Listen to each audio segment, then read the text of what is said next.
আসসালামু আলাইকুম, কেমন আছেন সবাই? আশা করছি সবাই ভালো আছেন। তো এই দেখেন আমি আজকে খুবই মজার একটা রেসিপি রান্না করতেছি। এতে অপচয় কম হয় আর এটা খেতেও কিন্তু বেশ মজা লাগে। যে পান্তা ভাত যদি বেশি থাকে সেটা দিয়ে আর কি এই রান্নাটা করতে হয়। তো আমি গরুর মাংস রান্না করছিলাম, সেই মাংসর ঝোল ছিল, মাংস আসতে অনেক পেয়েছি, মাংস ছিল সেগুলো দিয়ে, মুগের ডাল দিয়ে মাংসটা রান্না করছিলাম, সেগুলো একটু ডাল দিয়ে এই রেসিপিটা রান্না করতেছি।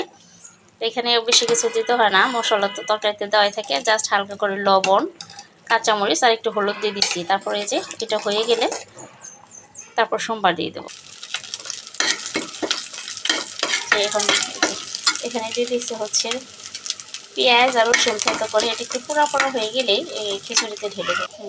একটু পোড়া পোড়া হয়ে গেছে, এখন খিচুড়িতে ঢেলে সোমবারটা দিয়ে দেবো।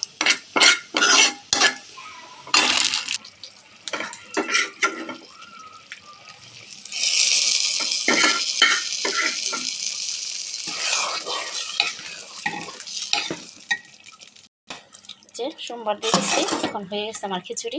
নামিয়ে ফেলবো, নামিয়ে এখন পরিবেশন করবো। খেতে কিন্তু অনেক মজা লাগবে।